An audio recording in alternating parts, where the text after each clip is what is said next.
Hey everybody, my name is Kyla. Welcome to my channel where I talk about the stock market and the economy amongst other things.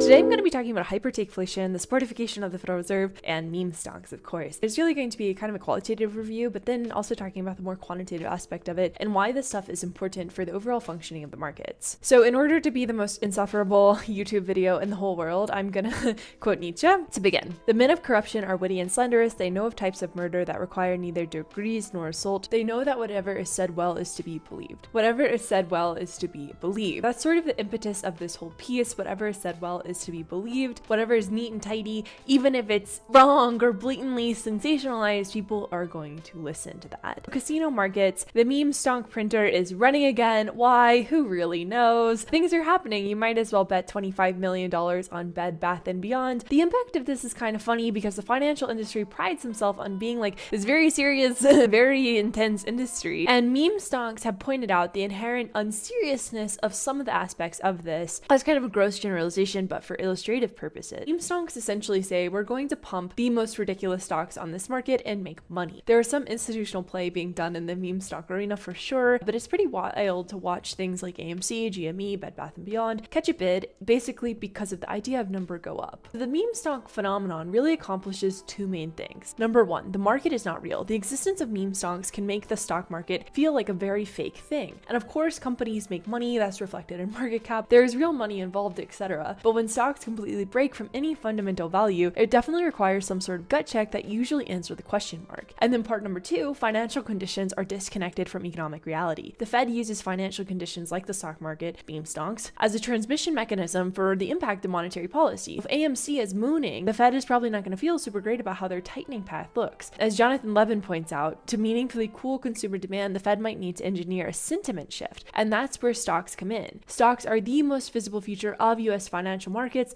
and they have a significant impact on the way Americans feel about the outlook. But of course, markets are real. Retail sales came in flattish this week, and we see that the consumer is still spending money, driven by more price versus volume things, as they try to budget against inflation. But that's a big disconnect from some of the market moves that we've seen, right? Going back to the concept of the vibe session, there's a gap between reality and vibe. All of this contributes to the idea of markets as entertainment. People go to the casino to gamble, but they also go to have fun. It's really similar with markets. People invest to make money, but also somehow it has become this like community-oriented experience which people use as a form of entertainment. So markets as entertainment. When people are able to watch something from afar and make bets, monetary or not, on what happens, that is entertainment. Sports are entertainment. The Federal Reserve has become entertainment. Data releases have become entertainment. And there's a gamification part of finance that Robinhood and other social investing apps have contributed to, but arguably there's also a partification aspect of it too. Financial data releases have become big events. This sounds pretty ridiculous to say out loud, but that is the overall sentiment. Fed meeting days are almost like the Super Bowl, especially now that there is uncertainty around 50 bips, 75 bips, pausing, etc.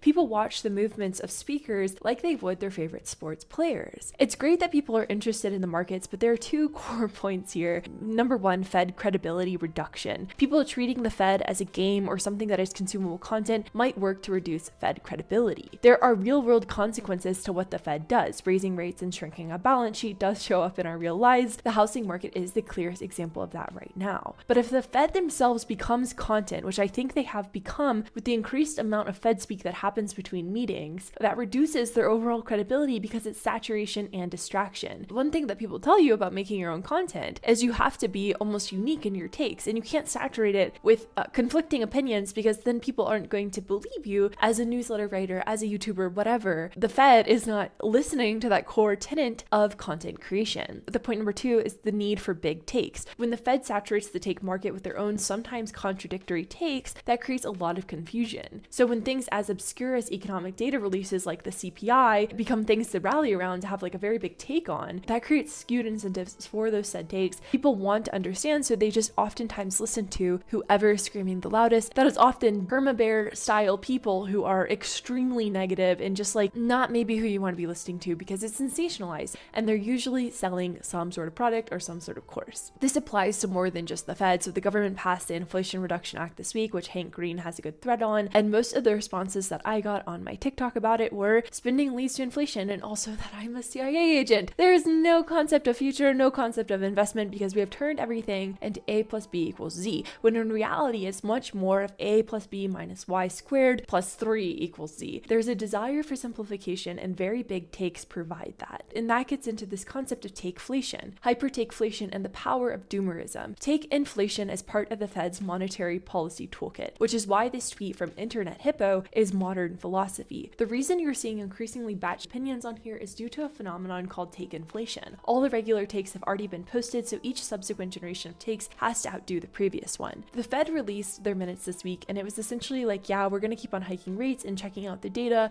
Lower gas prices are not enough for us. And then the day after the minutes were released, there was an onslaught of speakers with very, very big takes. And I get it. The Fed wants to direct the market to where they think it needs to go, but right now it's a game of chicken. The Federal Reserve is squaring up against the market, but somebody's gonna have to swerve first because otherwise the cars are going to run into each other. And so this is sort of complicated. The thing is, if the Fed does swerve first and starts cutting rates, the market did not win. As Modest Proposal points out, if the Fed switches from raising rates to cutting, that likely means something is broken entirely, which is not good. There's also a disconnect between what the Fed is doing and what the market thinks the Fed is doing, as Daria Perkins pointed out. For the Fed, slowing down is slowing down rate hikes, but the market expects rate cuts. There's a gap between expectations and reality, which creates this perfect storm of very big takes. Supply-side information issues, compounded by printing too many takes, has created this hyper-takeflationary environment. So we talk about hyperinflation, we talk about inflation raging. I think takes are raging. Hyper-takeflation is essentially you have to scream louder into the void to be heard. If you aren't hearing your own echo rattle around, well, you better turn it up a notch and get some eyes on you. As Talman highlights, this could be driven by something more cynical, driven by trades, of course, and wanting to be right on bearish macro calls. The problem is when bad news and bad takes begin to drive the overall narrative, that's when things devolve into harmful rhetoric and misleading information, which impacts expectations